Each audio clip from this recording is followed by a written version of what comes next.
All right, we're going to give this a go, and I'm back at this one canvas that we discussed as far as using that thin brush to use like a pencil.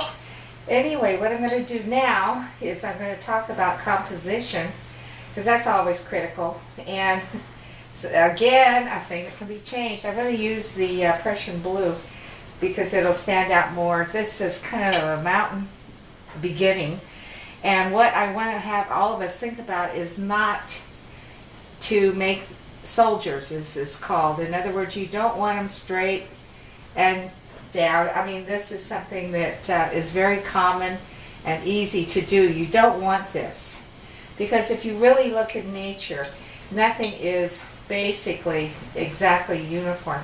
So in order to really think about how we're going to proceed, what we want is to have them interesting.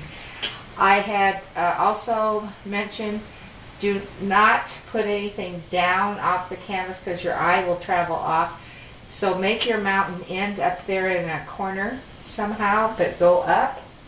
And what I'm going to do is I'm just going to take this and I'm just going to kind of come along. I want to make sure that it is not in a soldier-like manner, so I'm going to come down here. I'm going to ignore some of these other things around, and we're going to just block it in like this. Okay, again, I'm still using that very thin brush so that it is going to act like, you know, a pencil. I can bring this down here, and okay, see, again, I want to make sure it goes off the canvas at the top, not down. This is going to all be part of this mountain here. Okay, now these are looking a little bit too even. Do you see what I'm saying? So what I want again is to come back in here. Okay, I'm going to look at this.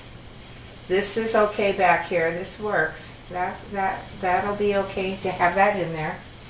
I'm not crazy about this other piece here.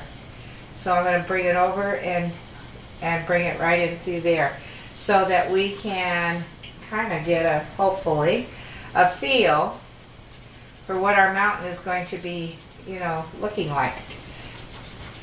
All right, so our composition here starts at this edge. It's going to have a mountain in the background here.